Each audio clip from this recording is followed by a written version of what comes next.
Welcome to the show. It's a Spice Drive this afternoon. I'm your host, Charles Otieno, alongside Solomon Koko, the real solo Mopao. Yes, sir.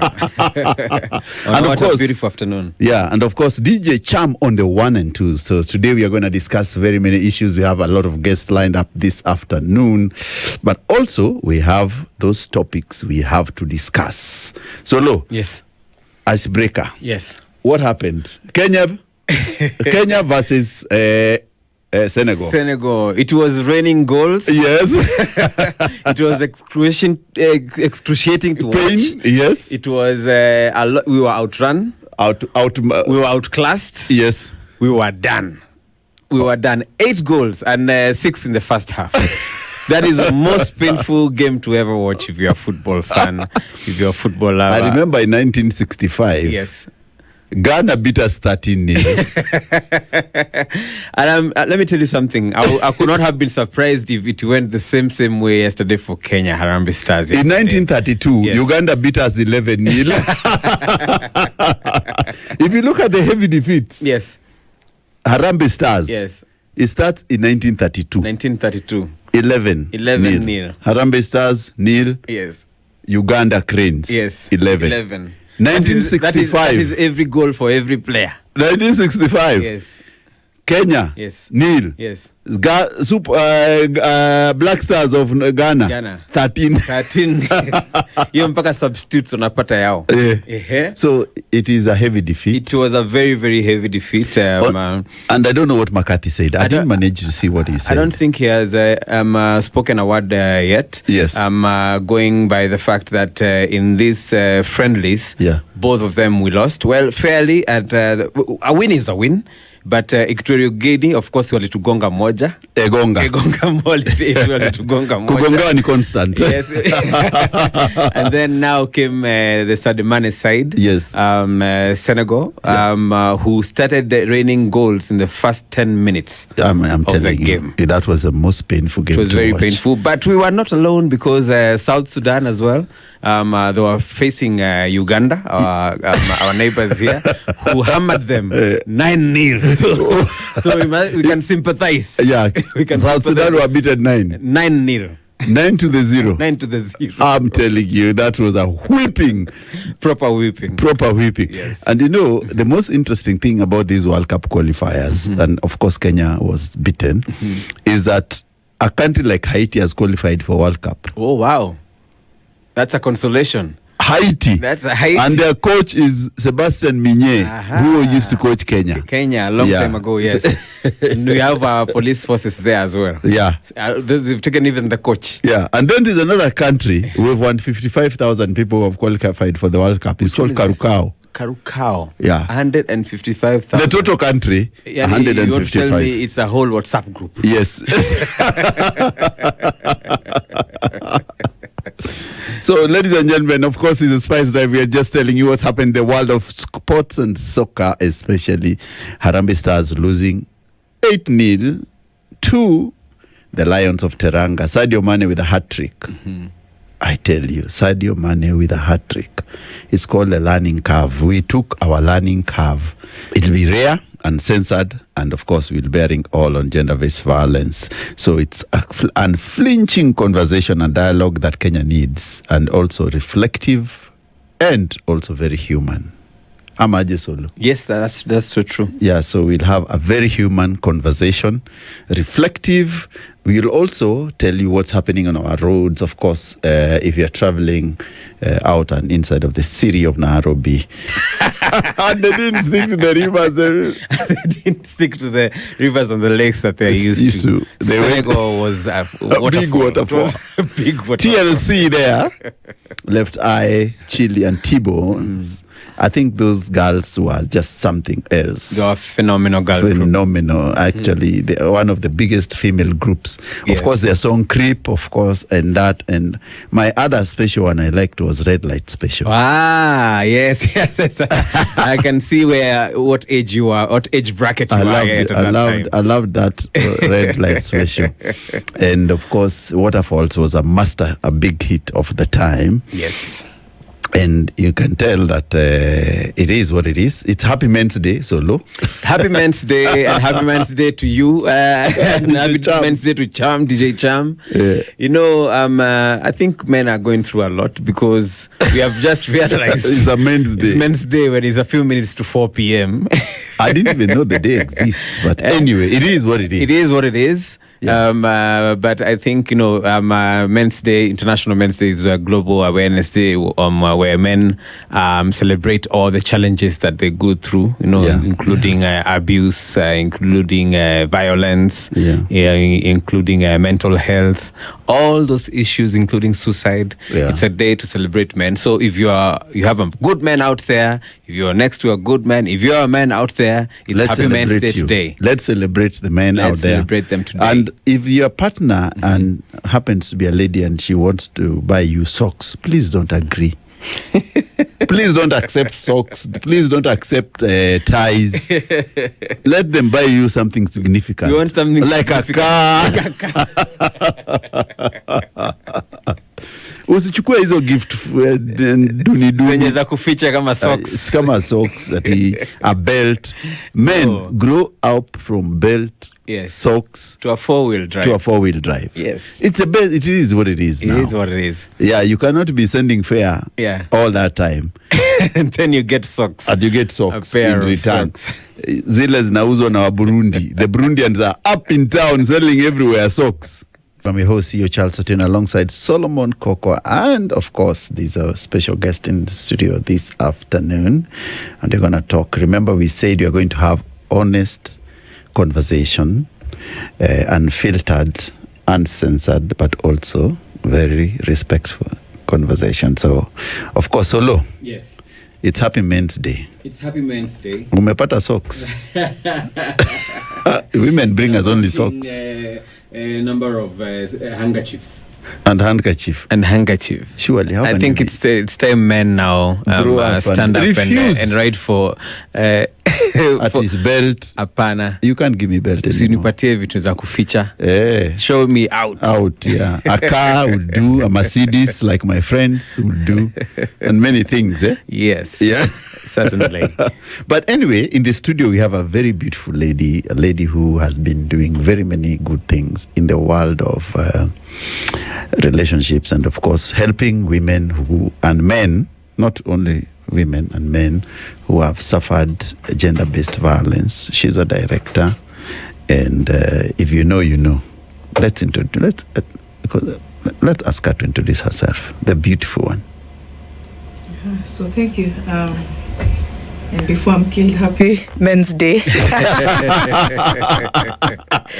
to Charles Otieno and DJ Cham. Yeah, so Happy Men's Day. Solo socks to upgrade. So thank you so much. So my name is Alberta Wambua. I work at the Gender Violence Recovery Center of Nairobi Women's Hospital as the executive director. Thank you for having me. Wow, umesikia title? Yes, that's a huge one. Did you hear the title? Very important. Very important. Executive director. Yes.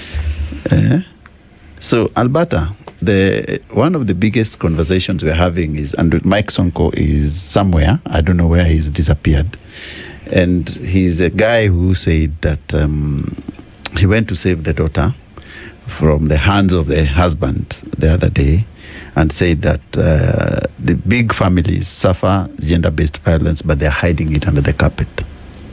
And this is a menace to many people in the society, and the numbers do not look good at all. You're the lady of numbers. How do those numbers look? So yes, thank you. So allow me to say that gender-based violence cuts across economic, what should I say? Economic level. So it's not just about the rich, it cuts across ages, cuts across everything else, and can have all diversities. So it's not, so we're all vulnerable, so to speak. And when you go to the numbers, according to the Gender Violence Recovery Center, our annual year starts from April to March. So I'll talk about April 2024 to March 2025. We had a total of 3,455 cases. I must mention that's quotes unquote the norm, and we'll talk about normalization later. That means when there's no violence, there's no pandemic, shadow pandemic like COVID-19, when it's, what should I say, the country is stable. So, of course, the next year, being an electoral period, we expect the numbers to go up. Again, let me speak to that also. We had, out of that number, we had 113 teenage pregnancies. We had about 35 persons with disabilities. 90% of them were women, and of course, the rest were male. And we also had a big percentage, being about 76%, being sexual violence, because then there are also different forms of gender-based violence, being sexual violence, physical violence. There's harmful cultural practices. We have psychological violence, emotional violence, and economic violence. Now, this year means from April to October 2025, the center had 1,687 cases of gender-based violence. So, yes, the number, yes, it's high. And among those, then there are also femicide cases. Just a few months back, we lost a lady who was about 50-something years. She was raped, and when she was plucking tea in Kiambu, and then she managed to go to Kiambu Hospital, got medical treatment, was referred to us, got surgery, but apparently we lost her. So also to mention that these are the survivors. We also have femicide cases, and that has also become an upsurge in Kenya. Just the first 3 months, we had about 129 cases. So again, gender-based violence has a lot of it that's underreported, that's not reported. So this is not a true reflection, because a lot of times there's masking of the same, or we don't come out because we don't know where to go, or we don't even know that it's violence. So that's also important to note. And again, we also have other forms like technologically facilitated gender-based violence that has also come into play, that where a lot of people don't even know and also report about the same. So you touched about something of silence. Yes. Yeah. How do we get people coming out? Because silence is the biggest. There's a police officer who wrote somewhere, and I saw a lady saying that gender-based violence happens even in the police lines, and they can't even report. When they report, they're told that's a family matter.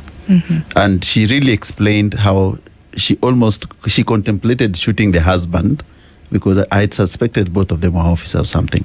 But they're saying that the silence which is accompanied by this scourge is so big that women don't know where to go most of the time.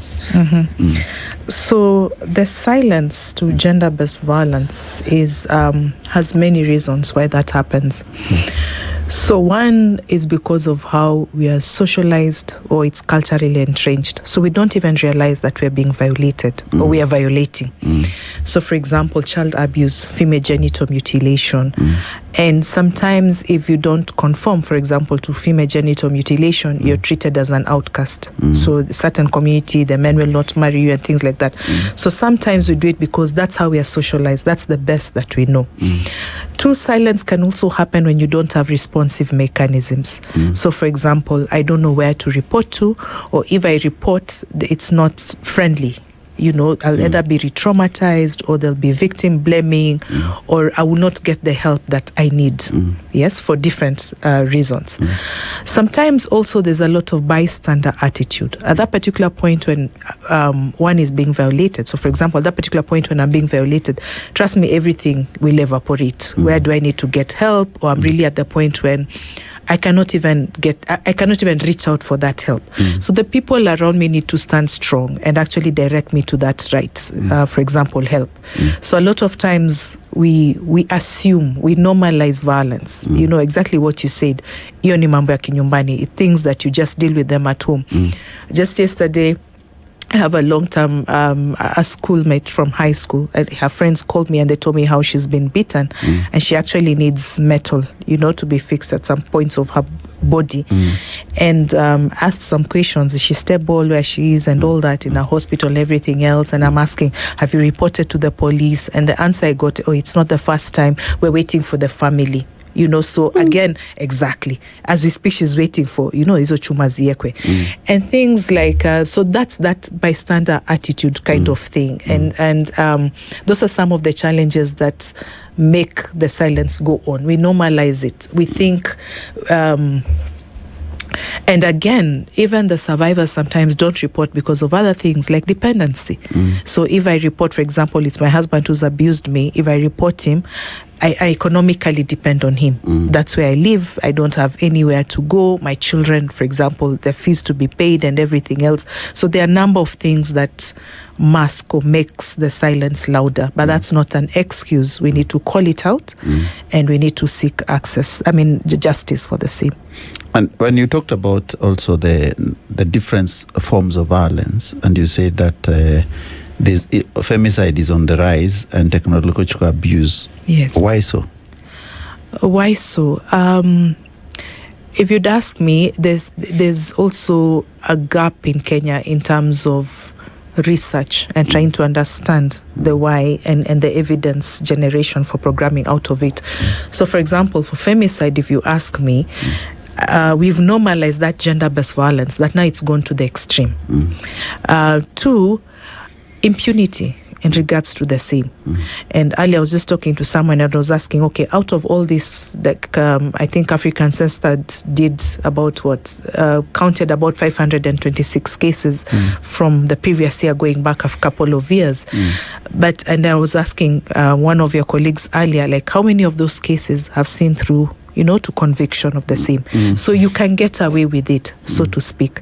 Back to the silence, where we know a lot of these things are happening within our families. 68% of the alleged perpetrators are known to the survivors, according to the statistics at GVRC. And another percentage known and not mentioned. So a very small percentage is not known. And even when you look at the analysis of femicide, the people who've killed, the women and girls, they're people known to them. It's a husband. So how do we hold people accountable? Two, how do we have like a predictive model? How are we able to tell before someone is beaten and killed? What are these steps? What are these telltale signs? And what was that support that we provided to these survivors so that then it doesn't reach femicide cases. So for me, those are some of the reasons for femicide cases, that we do not call people out, we do not get people accountable for their actions. We just need one, and liwe funzo, and not speak around it, but have conversations around it. And the president earlier this year, around Jan, actually appointed a task force to go around the country, get public participation, and also input from organizations to have recommendations on how to end GBV, including femicide. So hopefully, as we start the 16 days of activism against gender-based violence, we'll be able to have that discussion. When you go to technologically facilitated gender-based violence, and you asked about that, so there's an increase in how we access, for example, to technology. And with that modernization, then people have gotten into that space. So yes, it was there before, but it's now higher. You have even I don't have the statistics here, but the people who, for example, have access to smartphones and such things.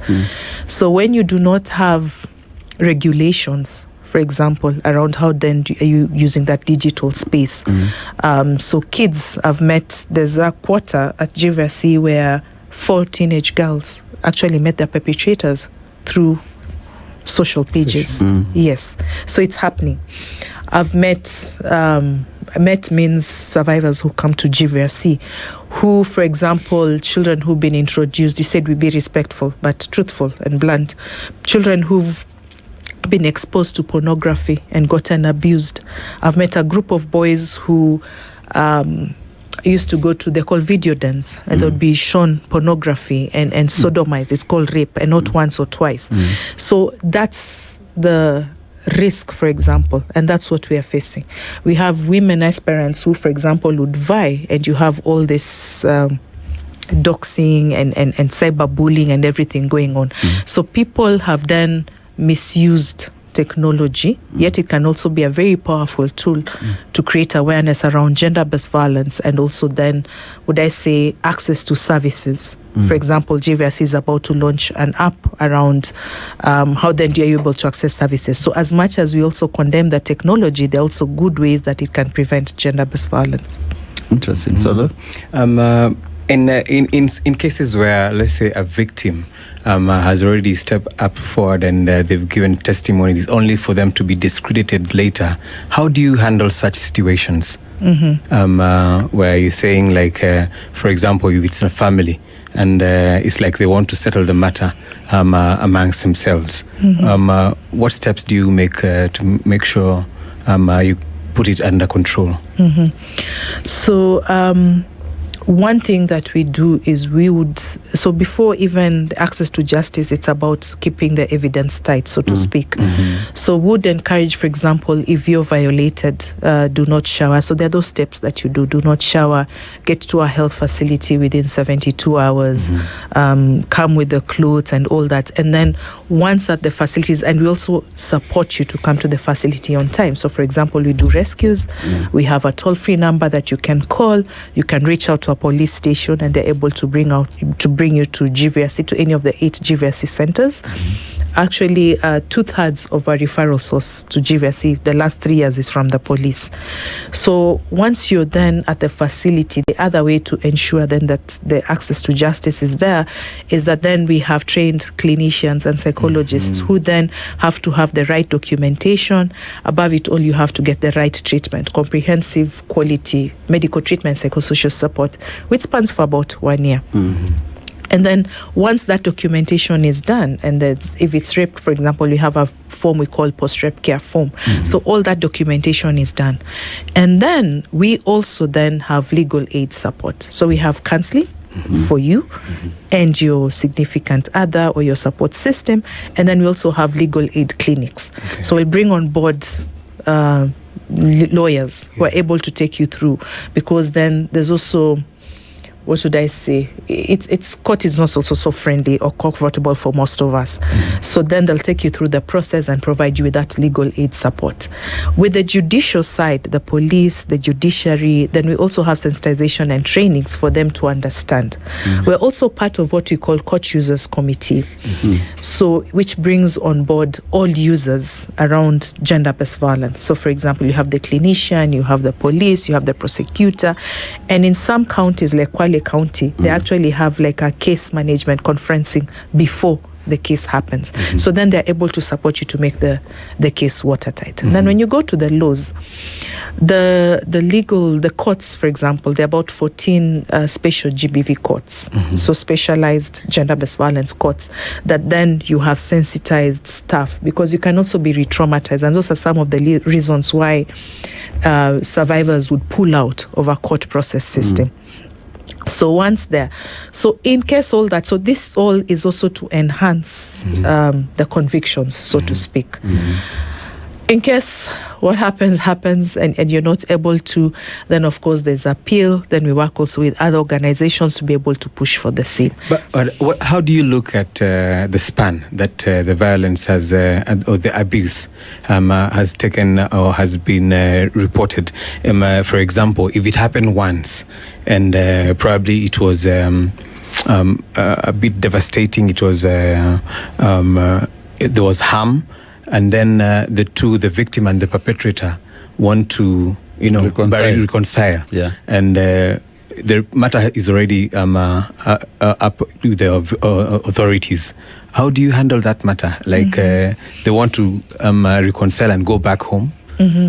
How so do you that ensure? Happens. That happens in one of our branch. I remember in Rongai, one day we had a meeting with the OCPD and the OCSs, and they were saying, yes, we get survivors referred from you, but now we are left here with the cases and they've reconciled and they've gone home and they have to account for it. Yes. But you see, for us and all of us, I believe, is to have the family unit together. To say, what can I say? If it's a child, of course, the state gets involved. We're also mandated to go and rescue, and we've done that also for children who are abused, and step up, and the agenda officers and children officers and the police from all these areas, and the Nyumbakumis and chiefs and everyone else who then is going to come into play, make sure that you're in a safe situation, get the treatment, and either reintegrated back into society. So there's a whole process of social assessments and reintegration back to your family. So you don't just go back. There are steps, for example, there are steps about, is it family therapy or is it couple therapy that you need? Are the kids safe? Because a lot of time as couples we fight and forget the children. So there are many steps that are to be done. What I do not want us to think is, at what point is that measure of violence? I don't know if I'm making sense. Kama ni slap, I can go back. Kama ni, I don't want us to put that measure, because it could be the first time and I'm killed. Or it could be the fourth, fifth time. And you're still killed. And I'm still killed. I mean, and even if you're not killed, it doesn't necessarily have to take like a long period of time. And then that is physical. I want us to also remember that there's also psychological and emotional abuse. That's actually worse than the physical abuse. In fact, most of the survivors we get who have physical, whether sexual violence or whatever, there's also a lot of psychological trauma, and the psychological trauma takes longer to heal than the physical trauma. Which also means that when you're looking at the statistics, a lot of these cases that fall under emotional or financial could also be going unreported. A lot of them, because we don't consider them as violence. So even at GVRC, the kind of cases we'll get will be really severe cases. You get amekatwa mkono, amekatwa miguu, things like that. Those are the kind, unfortunately, that's where we are as a society. So when you look at the forms of violence, and you've mentioned them, the areas of prevalence, where are they prevalent? Cities, urban, rural, the distribution. So I'll make reference to the Kenya Demographic Health Survey. So for example, let me start first with GVRC. So as much as GVRC has 8 centers across 5 counties, you'd find that even the Nairobi units, which is Hurlingham and Adams, who get referrals from Mandera, Busia, they would come for specialized care. Now, when we go to prevalence, and you go, for example, let's use the KDHIS, the Kenya Demographic Health Survey.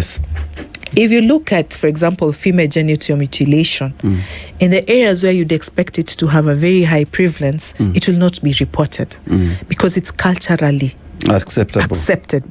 I won't mention the county, but there's one county that there's a lot of female genital mutilation going on, and you'll have conversations with the clinicians and they tell you it's there as late as last month, and there are very many of them.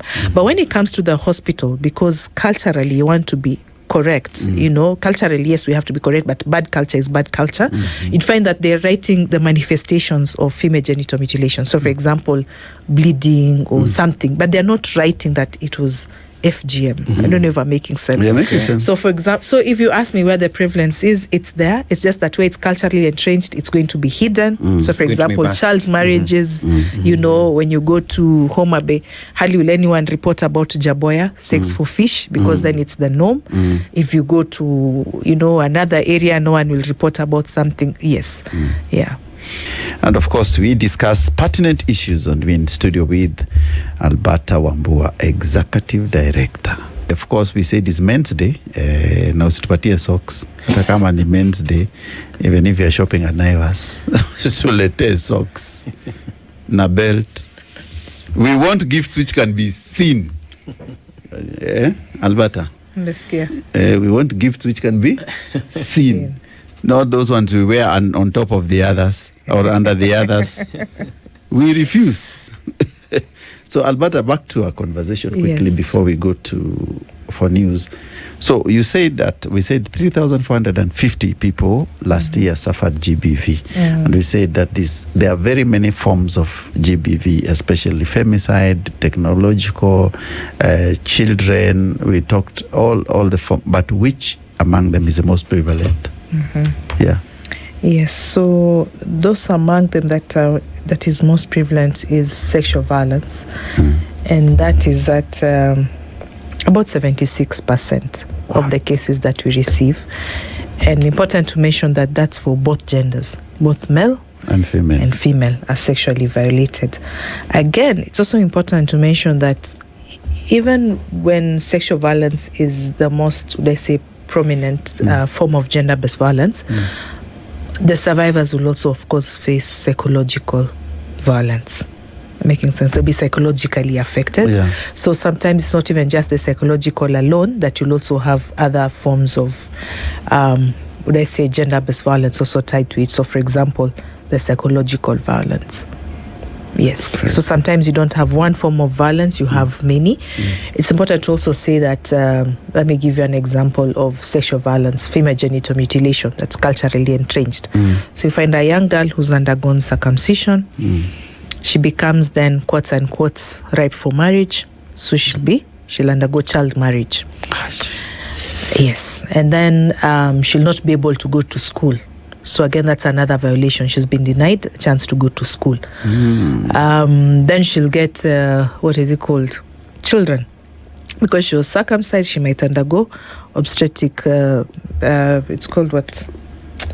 Fistulas and trauma and everything else. Because of the delivery, she was circumcised, she's young and all that. She gets children because then she's not mature enough, she's not jakuwa exposed, nini, they might have malnutrition.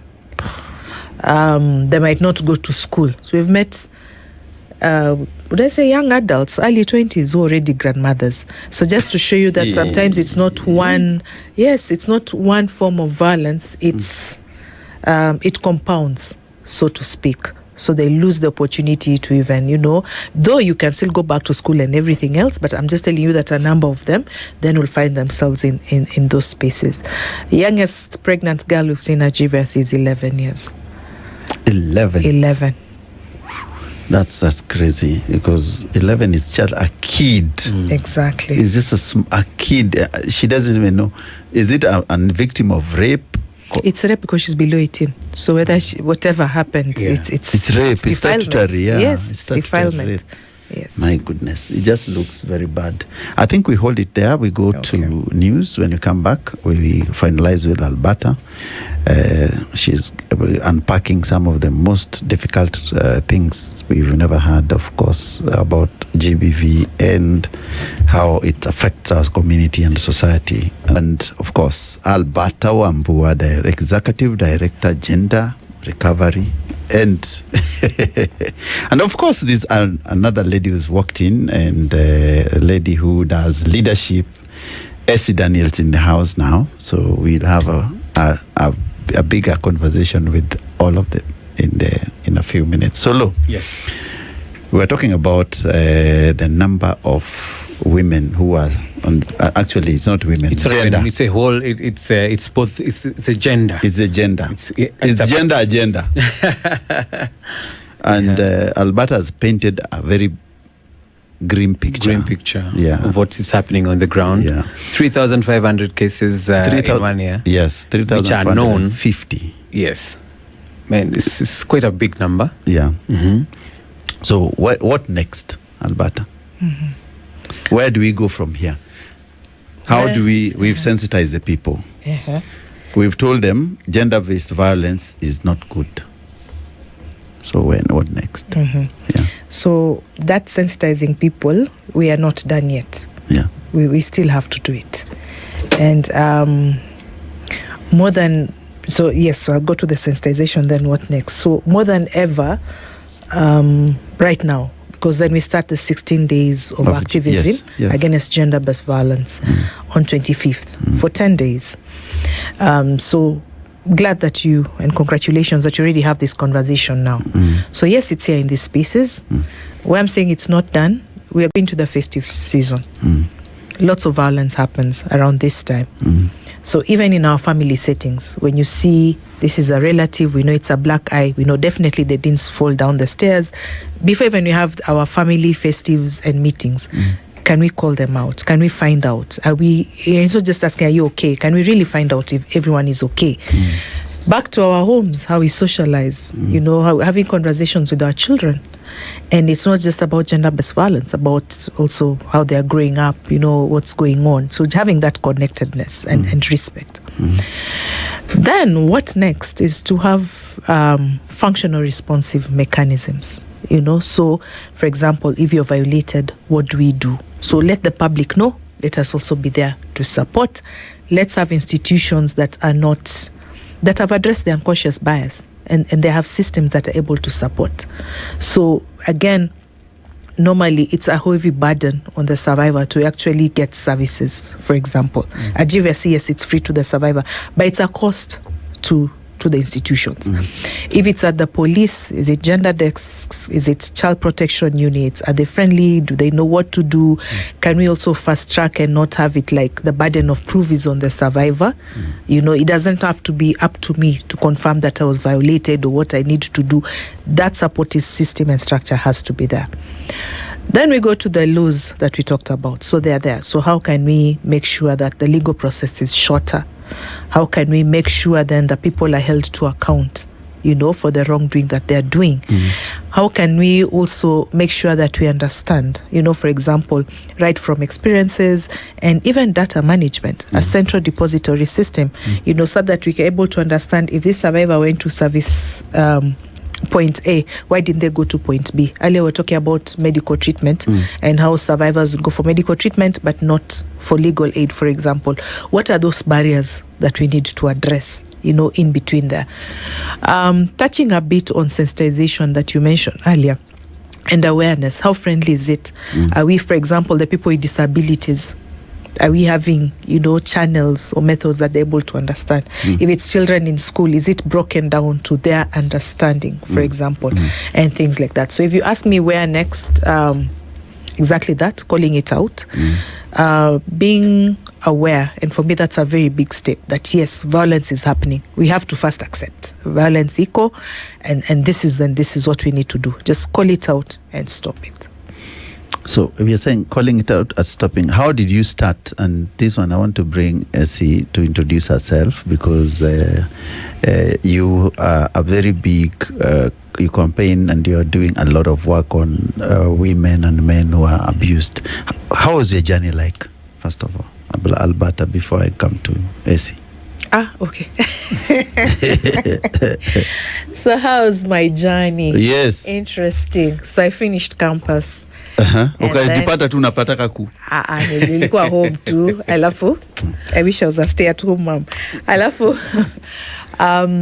I took care of my daughter then for some time, actually, for almost 2 years. And then I thought, let me do something, and what even made me get into this space, I was actually carjacked.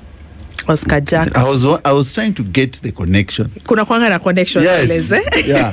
And I didn't. We were I was getting it. Yeah. We were carjacked. I was not raped, but we were carjacked somewhere along Daytona. Kwa nenda rana hapo hivyo. Kwa naishi Maradeima then.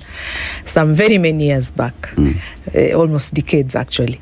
And then so it was very horrific experience. At some point we used the car, our car that was carjacked, to carjack another car. There was a pregnant woman and all that. Was really bad. So that's the point when I was told, and I felt I needed to go for counseling. I didn't.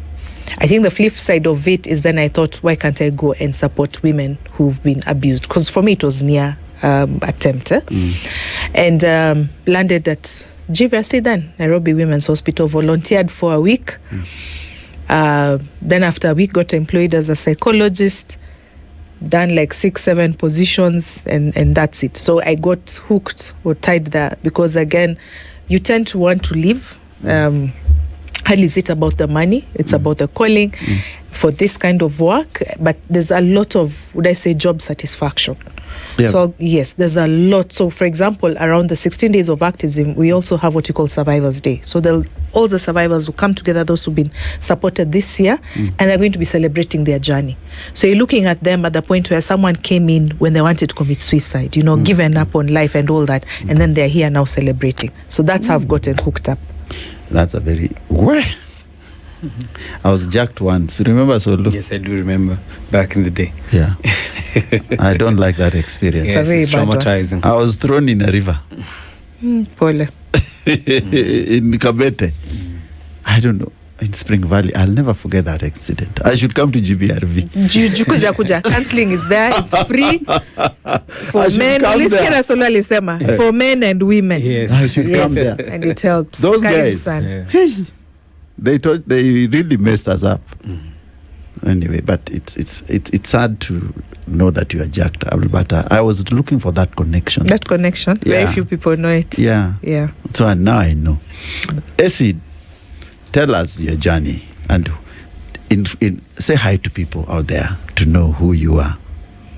Hello, everyone. Mm-hmm. Essie Daniel here, an executive coach, global speaker, and leadership trainer with Maxwell Leadership, and also the founder of Leaders Connect Limited. We're based in Westlands, Nairobi, and we help leaders grow in the area of character, confidence, and communication.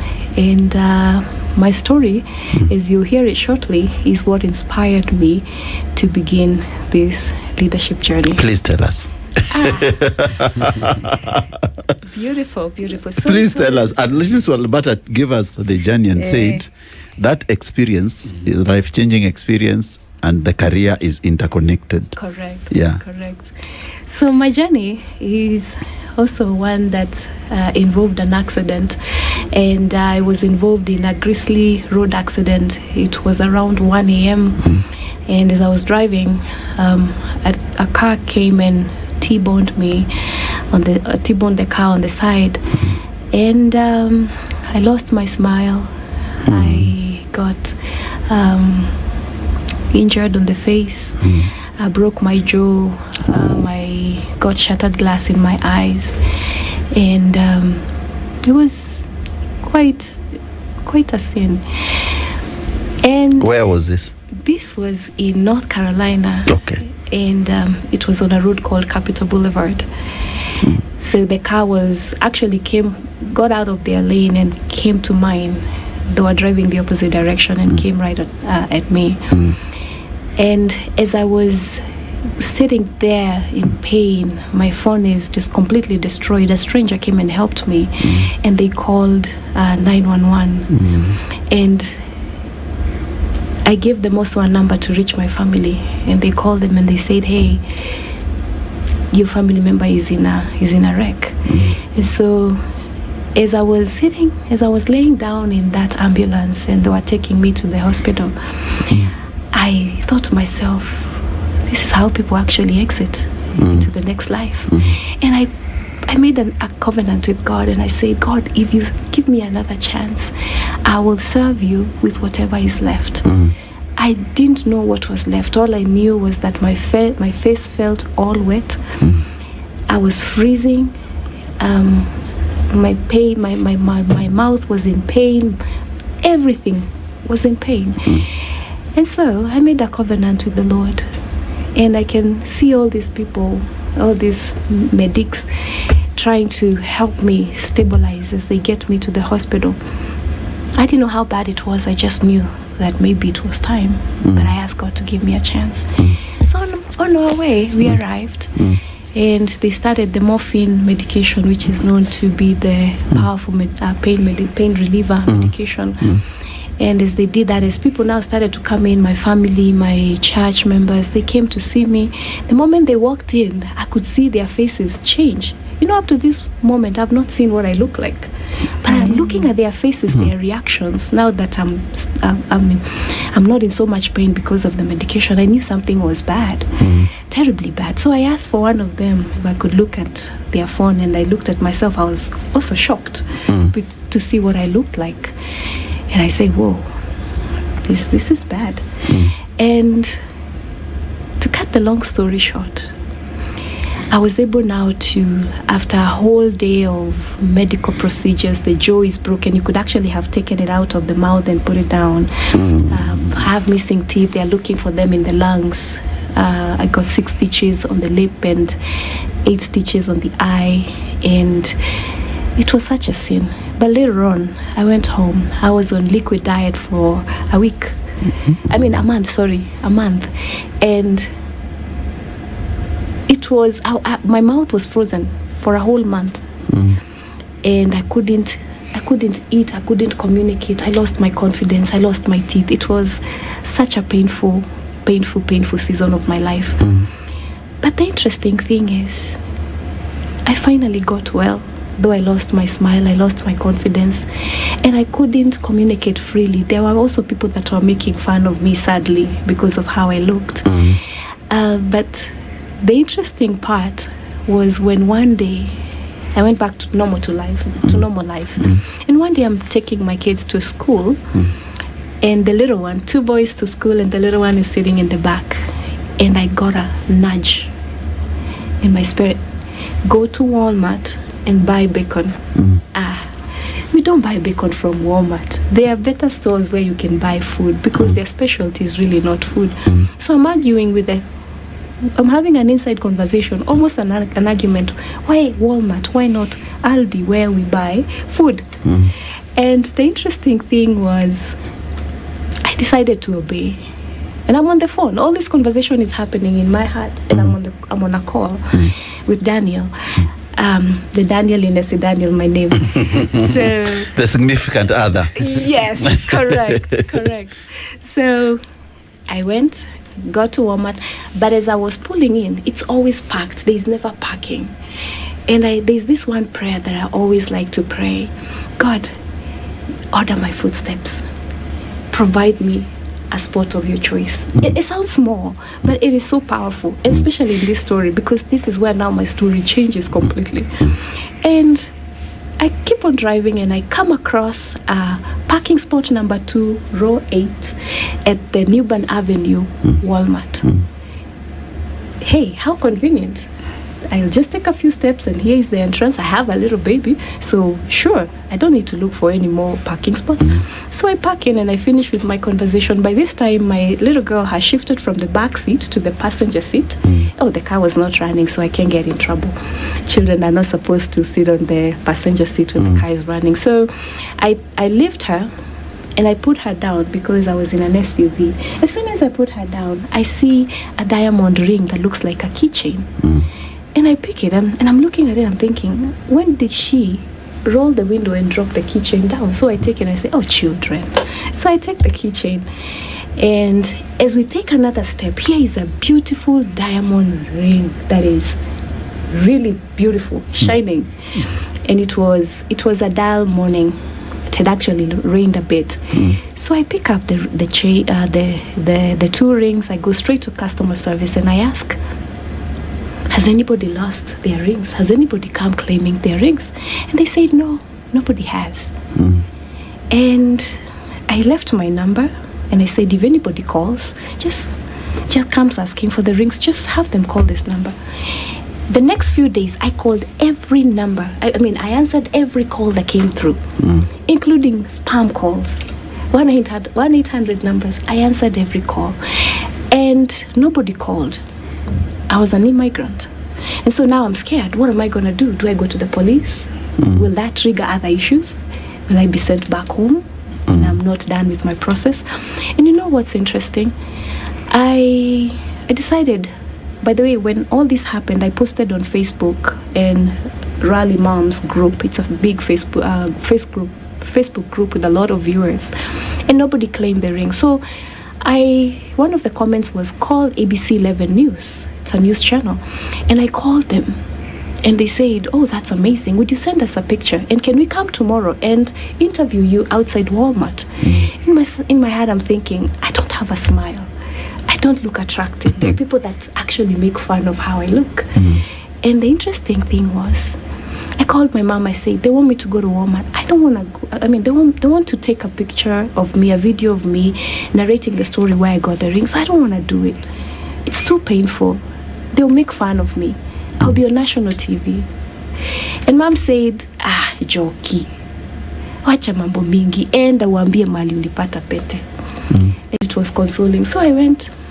They came, they interviewed me. They were very patient with me. And before I knew it, 4 hours later, the rings had found their rightful owner. And there I was, and I was thinking, finally, I don't have to be on TV again. Mission accomplished. So they called me and they said, I want us to meet at the same place we met yesterday, outside the Walmart, and I want us to reunite the rings to the rightful owner.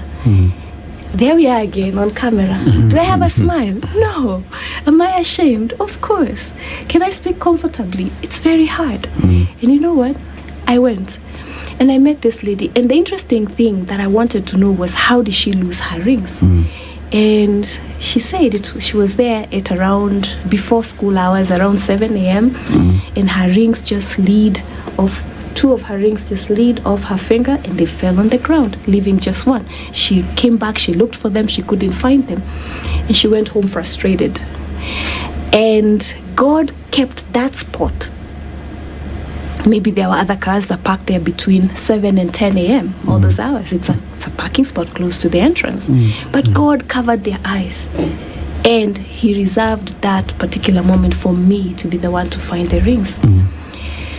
So she narrated the story, and we were happy to connect. We connected on Facebook. End of story.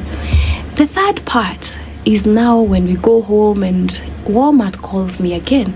And they say, hey, we want you to come over, meet us tomorrow, a certain time, and we just want to appreciate you for being a loyal customer. Again, we are on camera again. It's really, really becoming hard for me because I don't want to keep on appearing on camera without a smile. I don't feel beautiful. I don't feel attractive. And I did it. I went, met with them. They gave me a gift card. I went and bought a pergola, a small shed that I put in the backyard of my house. And I called that place the place of reflecting, the place of reflection, a place of prayer, a quiet place. And there I thought we were done with the story. No more TV, we're done. Fast forward, a week and a half later, I get another call from ABC 11 News. And this time round, they say, we want you to meet us tomorrow at this time, at this address. I had no idea what the place was. As soon as we got there with Daniel and Stesh, my goodness, we read the sign. It said Absolute Dental Services. They build prosthetics, fix teeth, and all that. And I was like, wow. I just started crying. I said, oh my God. And it became such an emotional moment for me. So we walked in, ABC 11 News was there waiting. And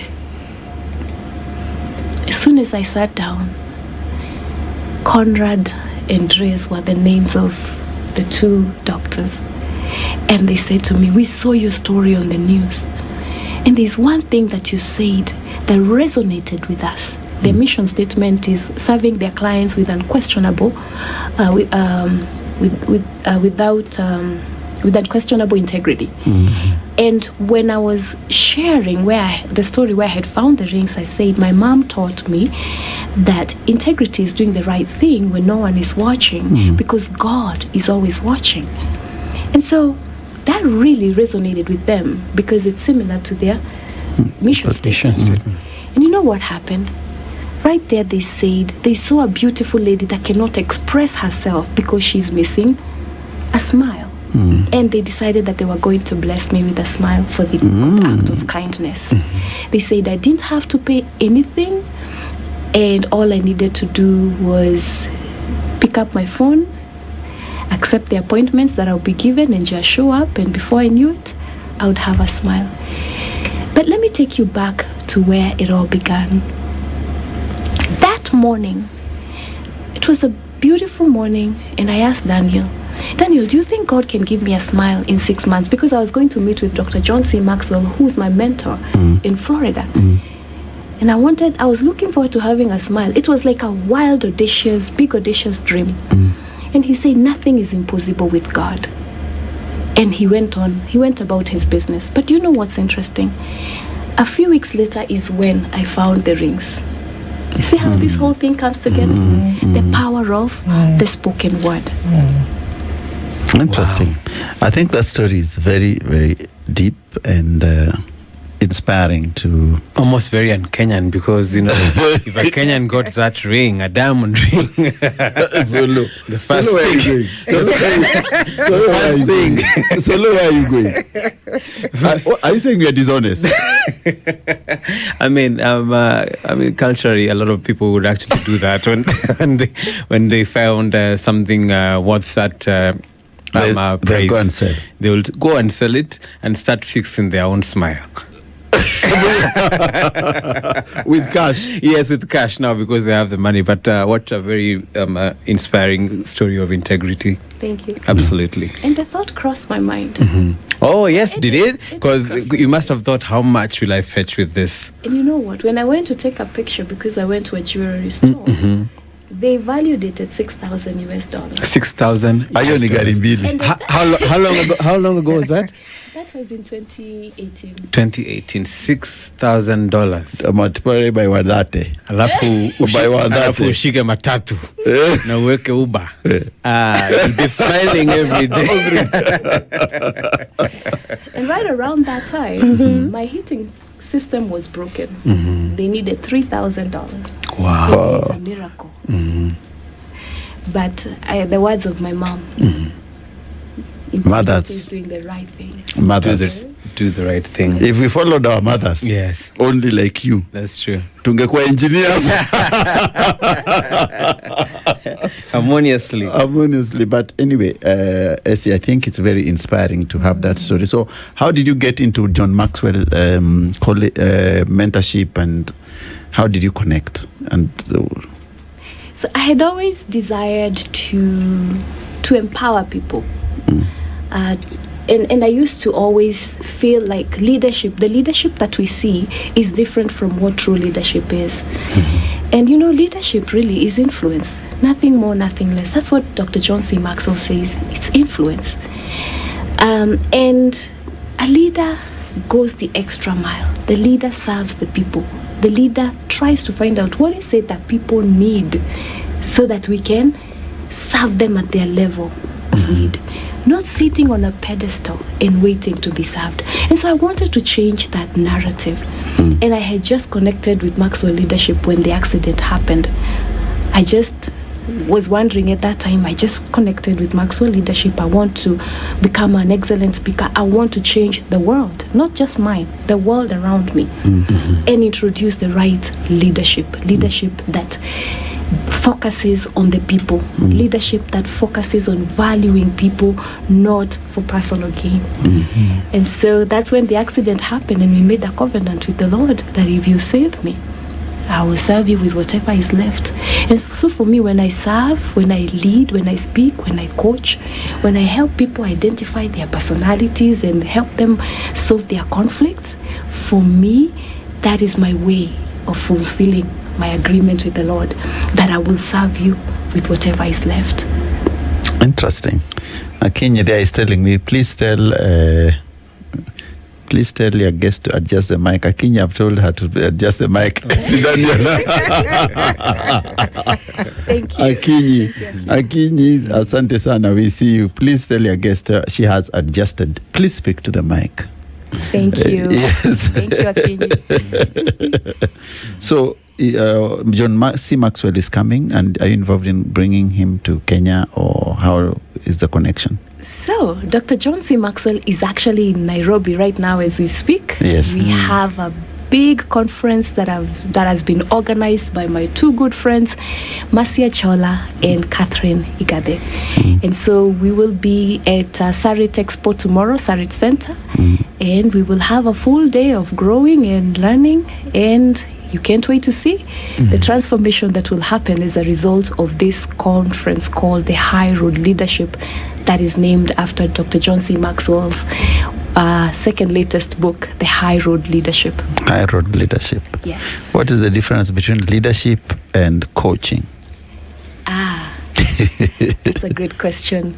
So leadership is how you lead yourself, how you conduct yourself, not just when you're in public, but also behind the scenes, behind the closet. And I always say that when you lead yourself well, then you can go and lead the world. If it's working at home, then you can export it. And coaching is when you work with a certified expert in the area of coaching, and you share what you're working on, and they walk that journey with you through accountability. But guess who comes up with the answers? Not the coach. You share what your desires are, and they walk that journey with you, holding you accountable. In this case, we use the Maxwell method of coaching and leadership. So leadership begins with us. The first win is when you make that bed. That's your first win. When you follow whatever your first 3 goals are for the day, and you focus on taking care of those before you get on TikTok and you go on shopping. If you're a fan of window shopping like me, or if you're a TikToker, before your day runs away from you, you take care of your 3 big goals. And that is what leadership is, because if you can lead yourself well there, then it's going to be easy for you to lead others. You cannot take people where you yourself has not been. Okay, so since this is a forum of leaders, Alberta is a leader, executive director, you are a leader, coach. How do you inspire the world? How do you inspire the people? How do I inspire the world? I inspire the world by, first of all, developing myself. It all began with me. It begins with me as an individual. What is that? What does that entail? Personal growth, whereby every day I wake up, I read, I reflect, I write, just as my mentor, Dr. John C. Maxwell, has taught me. And then I podcast, I use YouTube, and also a book that will soon be out, I write. And that is my way of working on myself also, as I use that content to reach other people. And I do so through coaching as well, leadership trainings, and helping people identify their personalities using the Maxwell Leadership of DISC personality assessments. Interesting. So what's my personality like? I would love to actually sit down and go through with you that, but looking at your t-shirt, it's bright. And so I can tell you love people, you love to be around people. Also looking at your career, I can tell that you're people oriented. Thank you very much. Yeah. At least Alberta now knows. We are many in this room. And so what should be like the routine in a typical day? Like you said, the first step is like when you wake up and you spread that bed. What should the routine be for a typical day, when you aspire to be a leader, and this is how you're shaping your mind, this is how you're shaping your day? That's a great question, Solomon. So what a typical day looks like for me, I would like to use a quote that I used earlier this week as we did our talk, and that is, success leaves clues. What does that entail? That means that a leader is also a reader. A great leader is also a great reader. What does that mean? Some of us have that Muranga accent. Araero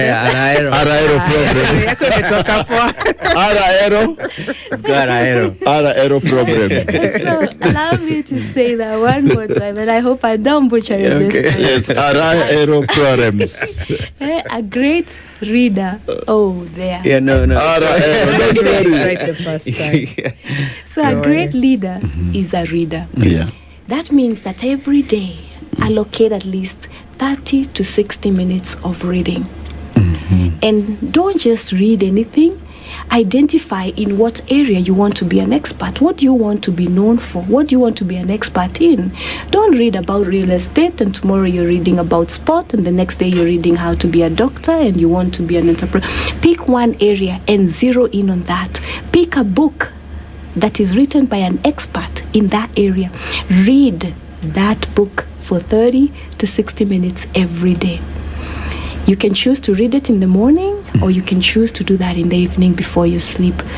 And then after that, practice. Pick at least one thing that you can practice and one thing that you can teach. Because as you teach someone else what you're learning, guess what? You're reinforcing that point. You're keeping it at the top of your mind, because it's hard for you to teach what you're not practicing. What else do you do? Of course, you want to stay fit, eat the right food, exercise, and read. Don't drink. I see where you're going. I'm talking to Solo. I thought so. And you know what I learned from my mentors is whatever you find to do or whatever you do, just do it in moderation. And I'll just leave that one at that. So at the end of the day, sit down and reflect what you did and what you did well, what you could do different. At the end of the week, look at your week. What were your goals for that week? How well did you achieve them?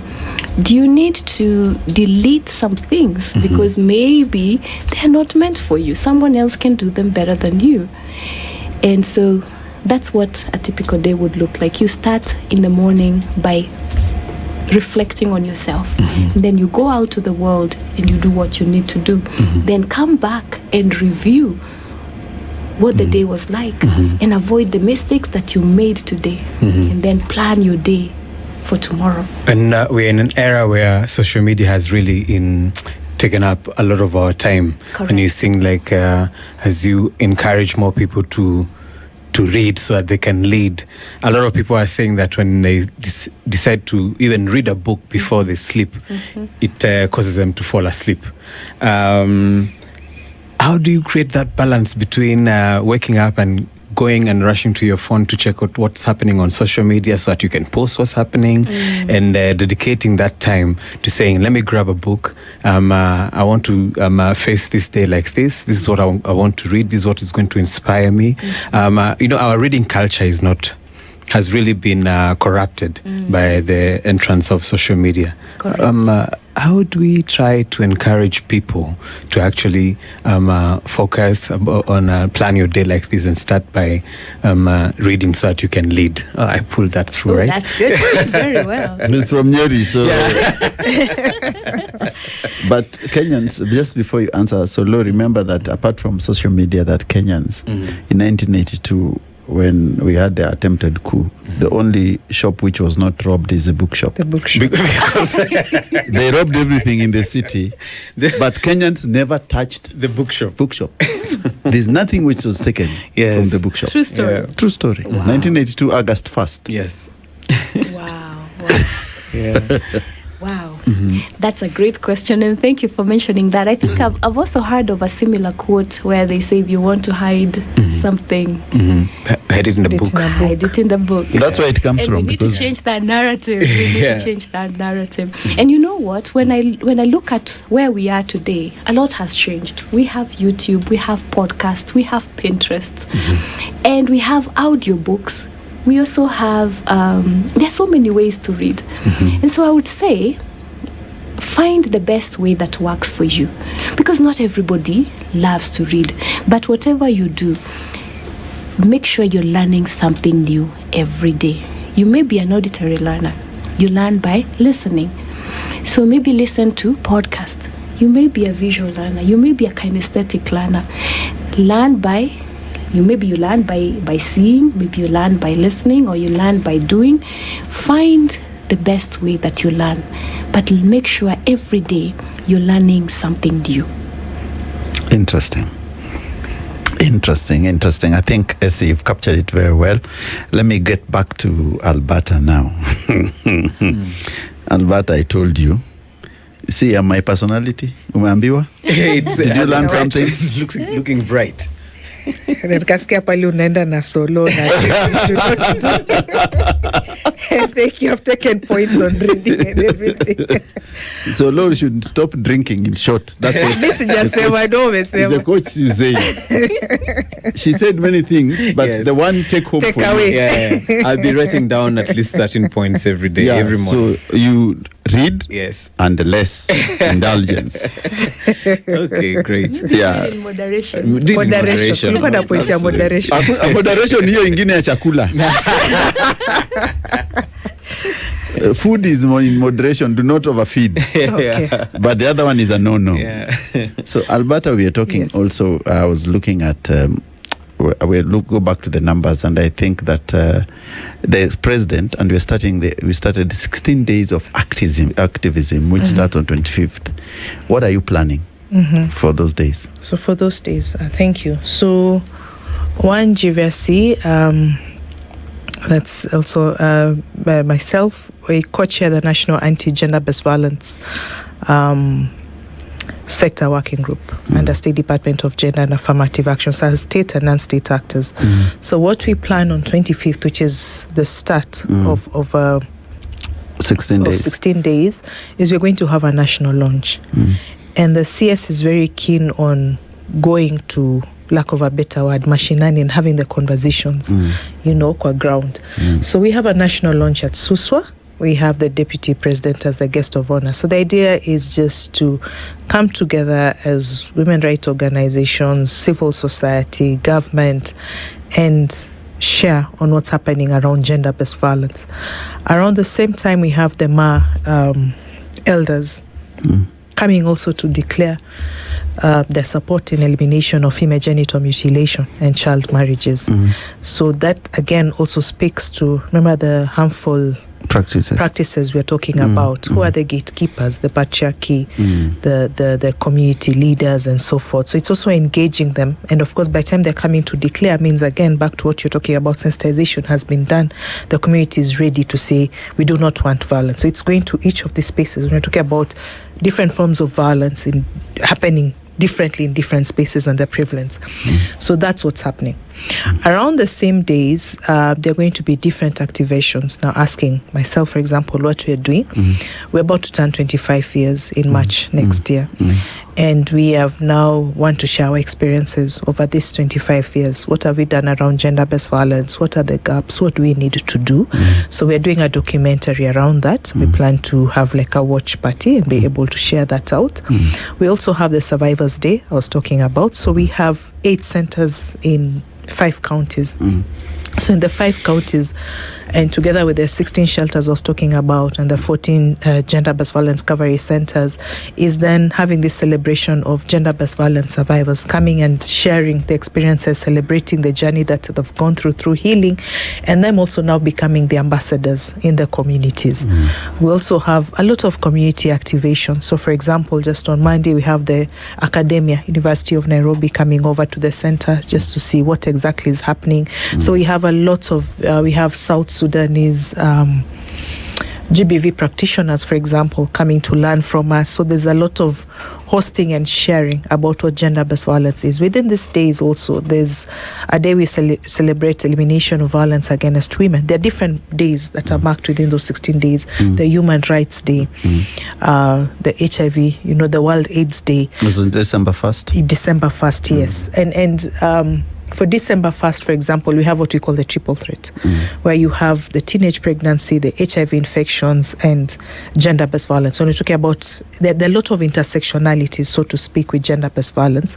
So within all this period, it's about speaking out, and specifically this year, where the theme is around digital violence. Okay. Yes, what we're talking about, technologically facilitated gender-based violence. So there are a number of activities in different areas of the country, including opening a 14th center in Baringo Hospital, Kabarnet. Oh, interesting. Yes. Interesting. I think that's a very big campaign coming up, and we wish you the very best in the 16 days. And so, Lou, if it happens in a neighborhood, report. That's what Alberta is saying. That's very true. And I think probably the question that most people will want to know is how do you take up the cases, verify the allegations, because you see, for example, there are some perpetrators who are known to actually take the victim into health facilities and say, change the whole story and mask it and say something like, she was attacked or he was attacked by someone. How do you... Alianguka kwa bafu. Ameanguka kwa bafu, akagongwa na mlango ya kabati. How do you collect all this information and verify so that you know that the allegations that are already brought forward are either true or some have already been masked? So someone is being brought to hospital by a perpetrator. How do you handle that? So that happens a lot. So one, there are different ways that you can get to the hospital. So we have a toll-free number. So there are those ones who'd call because then they're scared that the perpetrator, they're scared of reaching out because then the perpetrator is also within their vicinity and all that, and they're threatened. So you can either call the toll-free number. We also do rescues. Once at the hospital, we do a lot of in-house capacity building because there's very minimal pre-service training in terms of gender-based violence management. So we have a lot of trainings in-house, right from how do you screen, we call it screening. How do you screen for a case, for example? Alberta has come, says she fell down the steps. So how are you able to actually relate that this injury is or how I'm speaking and what I'm sharing and all that and who has brought me? So there are lots of times where you will be told, yes, we've brought them, can you kindly step up to a bit? And we're able to engage. There are skills around that.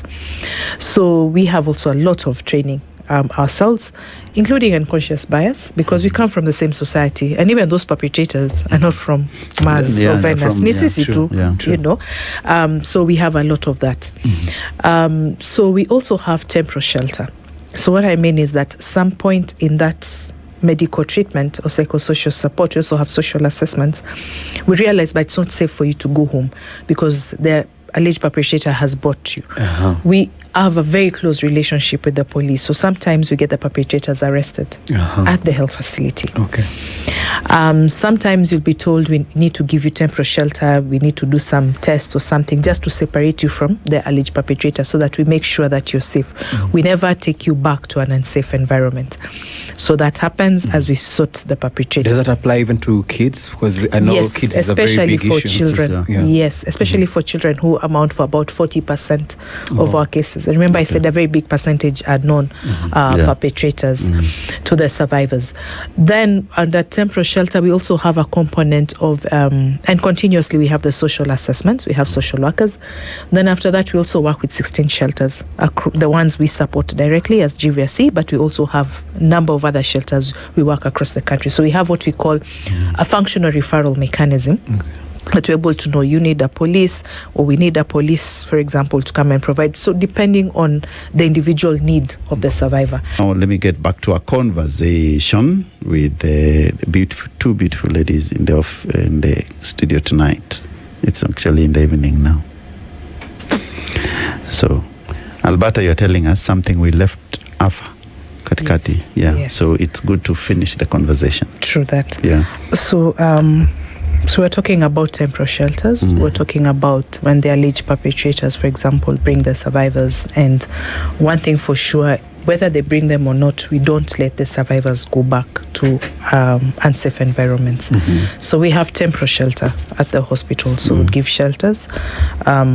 We at times, as you earlier conversation, is that would even notice that the alleged perpetrator has brought you. So we'd make sure then that we're able to separate. And I mentioned that sometimes we even get the perpetrators arrested at the hospitals. We also work with shelters. So there are 16 shelters across the country that we directly support and work with. And then we also have, and that became a glaring issue, especially around the COVID-19 period when the numbers really escalated. That year we supported about 4,067 survivors with 208 teenage pregnancies. So that's when we realized the real need of shelters in the country. And I must say, including the government, is now putting in resources to have government state-run shelters, because most of them are privately owned. So we also work with then the shelters. Again, shelters is just one aspect. There's a whole functional referral mechanism that needs to happen so that then the survivor is also able to get all the services, right from the medical treatment. Maybe they need the rescues. We have a toll-free number. There's a national toll-free number. For example, we have police stations that have gender desks that are sensitized with child protection units. Some of them will need the shelters that I spoke about. Some would need, like the children, the teenage moms we're talking about, to go back to school. So there are a lot of, you'd get survivors, for example, who'd get infected with HIV from the assault. If then it's a late presentation. Late presentation simply means that they came after 72 hours, so they're not able to get the prophylactic treatment. So for them, of course, then they'll need aftercare, for the HIV treatment and the therapy, so to speak. So depending on the survivor, and that's why we're talking about the social work and the social assessment, so that then you're able to define a care plan for each individual and have a whole case management around it, so that then there's follow through. So ours at outpatient treatment would span for about 1 year, because there's outpatient about 6 months, because then you'll come at the first time, come a second time, all that for tests, for drugs and all that. And then the psychosocial support would be one-on-one counseling sessions. There'll be group therapies. So we have different group therapies based on gender, based on age, based on the form of gender-based violence. So for example, there's a teenage support group for teen moms. We have, for example, a support group called Fadili for the rape survivors, adults, female. There's one for men. So all that would span for about 1 year as an outpatient. But there are survivors who take longer. And even then, as much as would see the treatment it doesn't cease. So it can also come back later. It's important to mention again, we're talking about psychological trauma and needs spanning for years.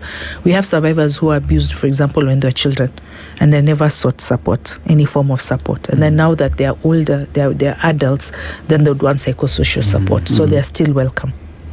Okay. And I know that for the perpetrators, you leave that to the authorities and the legal process. William Anjohi is still talking about survivors and the victims, and saying what happens when it's culturally instigated. Like, for example, I think he reminds us of a case where a certain lady was being assaulted by her siblings because of the Maasais, because she had run away from her matrimonial where she had been married, and the dowry had already been accepted there, and then we saw her being whipped. Such a case, it's culturally driven. What happens in such a scenario? Because now, where does she go? She doesn't go back to the husband because there's a problem there. She had run away from home. She can't. She won't be so safe going back home to her brothers, who could be her biggest defenders. What really happens in such a situation? Yes. So in such a situation, so one is a form of gender-based violence. So they would go first for medical treatment. They'll be rescued. Yes. Rescued, and there are many. What would I say? There are different people. There are different people who can rescue. So yes, we also do rescues. We've seen survivors actually brought in by the media, or the media calling us and saying, please come and take this client. We have community health promoters who are sensitized, and there's a module around gender-based violence. So these community health promoters are there mashinani, and they cover certain number of households, for example, including the call it primary healthcare units, PNUs. We also have the Nyumba Kumis, the chiefs. So there are many, entry points where she can run to, and the police and so forth. But first point, the hospital. Then we also work with the children officers and gender officers, in the particular locality. So they're also able to pick up. We work with them in terms of the case management. So depending on the case, of course, then she can't go home. Then we go now the route of the shelters. We go the route of, does she need to go to school? Does she need an economic empowering skill and upskilling? So there's also a lot of that to break the cycle of violence. That's one thing, because a lot of them will tell you, I'm staying in my abusive relationship because I'm economically dependent. Yes. I don't have a skill that I can use, for example, to take care of my children and so forth. So that's it. One thing I'd like to mention when you say that is that when you talk about the culture, there's a certain shelter that we support. It's called St. Elizabeth. I'll give you an example of that one in West Pokot. So it's a secondary school, but it's also a rescue center. You'd find that the same. So when the girls they share the experiences with you, some of them are telling me how it's the brothers and fathers actually who sell them off. You get? Yes. So they will sell you off, and just to show you how hard it is when you're talking about culturally entrenched. And when you go to your husband's, quote unquote, for the first weeks or months, because then they know you're trying to, run and go back. So I've met girls who talk about, then the men would sleep outside their houses just to make sure then that they're guarded. And some of them are telling me how they even ran, for example, to the chief, but they would be beaten, and the same brothers called plus your husband, and then you're beaten again and taken back to your home. So just to confirm what he's saying, when it's culturally entrenched, it's very hard, and a lot of times, because that's how you're socialized, you don't know any better. That's what you know. In the same locality, I met a girl who was married to a teacher. So when we're talking about earlier that gender-based violence cuts across the educated, not educated, the rich, the poor, and everything else. And this girl, after serving the husband food, would tell the husband, please, may I go to play? Because it's a child. Oh, yeah. You get? Yeah. So when it's culturally entrenched, then as much as you're doing the response and you're rescuing them and all that, then there's a lot of these community programs then that go on.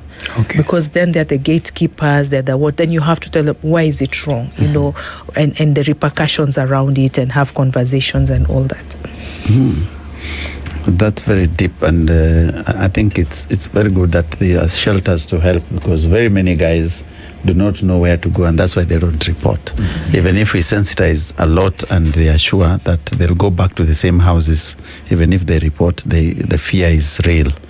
They can't go back. So if there are safe houses, that makes better. And of course, psychosocial support, which gives them an opportunity to overcome the hurt, the abuses and all that. So it's very interesting. Thank you, Alberta, for sharing with us. And let me listen to Madam Essie also. It's near the top of the hour. I want us to call it a day.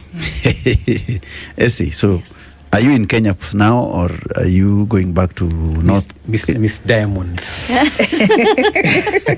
I'm going back to America. Trump said, Mzirudi. I'm here for the conference. Yes. But I've been here the last 7 months this year. Yeah. And so I'll go and then I'll come back again and do some work. Yeah, right here at Westlands. Okay, so you have your office in Westlands? Yes, our office is in Unga House, Westlands, 6th floor. So what do you do there? If we want to come and see you? Yes. Me, I want to I did coaching, leadership, and this my friend of mine from Kisumu is called Apoyo Bigi. He was saying he can't wait to listen to you. I've seen somewhere here. Apoyo Bigi. Apoyo Bigi. Yes, Silas Odhiambo, a.k.a. Apoyo Bigi, is a philanthropist saying I can't wait. So what can he learn? He's a big man, by the way. Apoyo Bigi is extremely huge. Let me show you. This guy is huge. Oh. Yeah, that's Apoyo Bigi, my friend. A man from Kisumu City, Apoyo Bigi. Thank you very much for writing. So how can he learn whatever he wants to learn, Apoyo Bigi? I'd love to connect. And when you come to our office at Westlands, Yes. we'll probably have a discovery session where we would find out in what area you want to begin. What's the area you want to start, so we can do coaching. Yes. Maybe he has, or anyone else has a dream that has been sitting for so long, and you'll have come to the right place. We'll find a place to start and we'll work on it. You can also do invite us to speak in your meetings. And we maybe someone wants to know what's my personality, like Charles asked. And you never know. When you find out your personality, you could actually find out that you're probably in the wrong career, or maybe there's an area that you excel more, and we will guide you in that and much more. So we would love to have you over, and anyone else that's watching. I was only when you're saying that, I was looking directly at Solomon Koko. In his past life, he wanted to be a musician. When he's high, he sings a lot. Can he be a musician? At least I'm still behind the microphone. Yes, but he wanted to be a musician, And you know especially the banj. No? And it's never too late. It's never too late. Come check us out, and would love to talk to you about maybe even some soft skills that would help you grow in the area that you want to be known for, an expert in the next coming years. That's true. So you think your music career is still that's on? inspirational. Now I'm feeling like she's talked to my dreams again.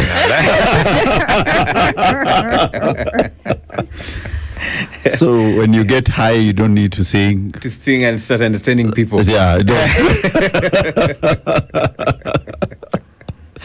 It's interesting. I think So- it's been very educative. Yeah. And especially the coaching aspect and the personality issue, which is a lot of people don't actually take or put high regard into that. But I think it's absolutely important.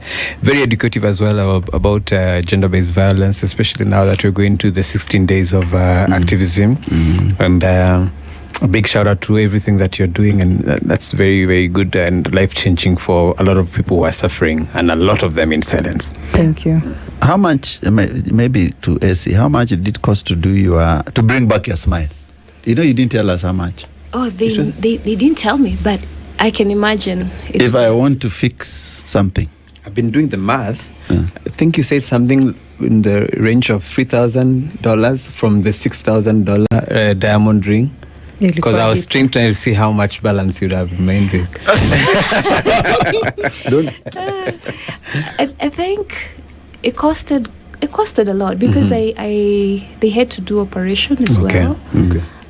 They had and every department handles different things. So from operation to weekly visits to the Therapy. dentist, and so much more. So it was a long process. I would say, do I really want to put a number out there? Just know it was quite pricey. Okay. So you can eat bone meat now. Do you know what happened? Before that, I could not even speak during winter time because I was in so much pain. Cold, okay. But after they fixed the teeth, that was God telling me, your work is done now. Go change the world. Go empower the leaders. Go equip the teams. Go transform the world. And it all began with an accident, a Grizzly Road accident that had me making a covenant with God, and thereafter a beautiful smile. So God prepared me, and I smile a lot. People ask me, why do you smile? And anytime I smile, I remember what God did. And it reminds me that God is found in ordinary places. Sometimes we look for him in places where we expect him to be. Who could have known a smile and a career would have come out of a parking lot of a shopping center? That's interesting. Yeah. And of course, I'll tell also Solo that even in the morning when he does a luta,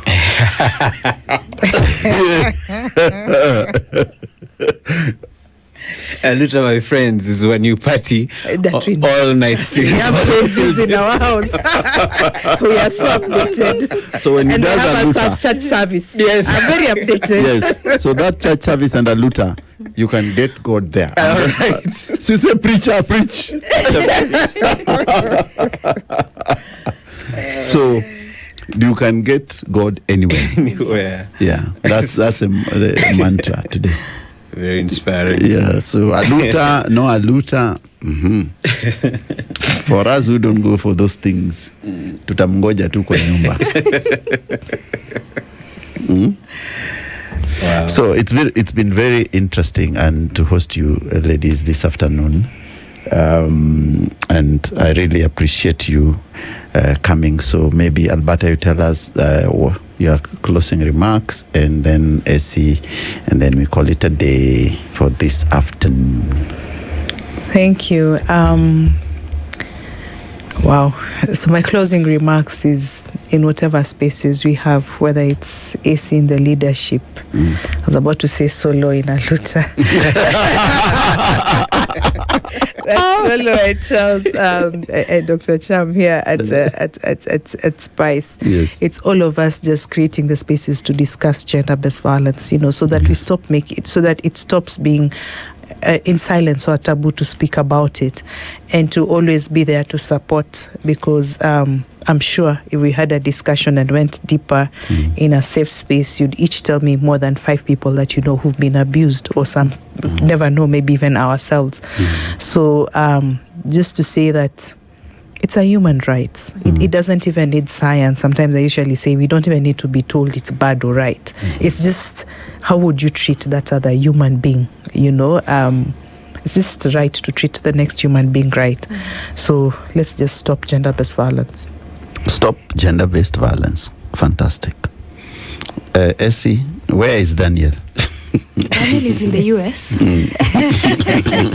That he's watching me. I'm sure he's somewhere on YouTube. Say hi to him. Yeah. Daniel, I would like to say hello to you and thank you for being a great source of inspiration, believing in me, and sending much love to you from this side of the world. Fantastic. Yeah, and thank you so much for having me here today, Charles and Solo and Spice, and nice meeting you, Alberta. Nice meeting you. And the one thing I would like to probably challenge all of us to do is find that time in the day when you will read in the area that you want to become an expert in the next 5-10 years, and invest in yourself.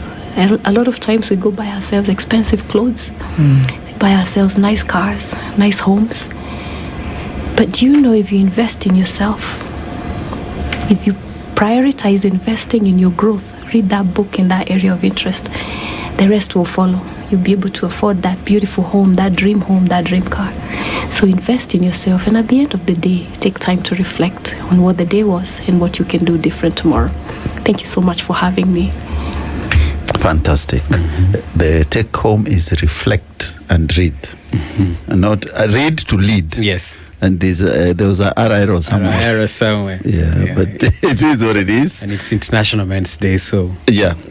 Oh, the only problem is that the ladies in the studio didn't bring us gifts. But anyway, we said we don't want gifts in the future. We want major gifts. Major gifts. Yeah. Alberta. Nimesikia. Hatutaki socks. Tatuana. We don't want socks. We don't want belts. We don't want we don't want pens. Yeah. We have moved. We want cash.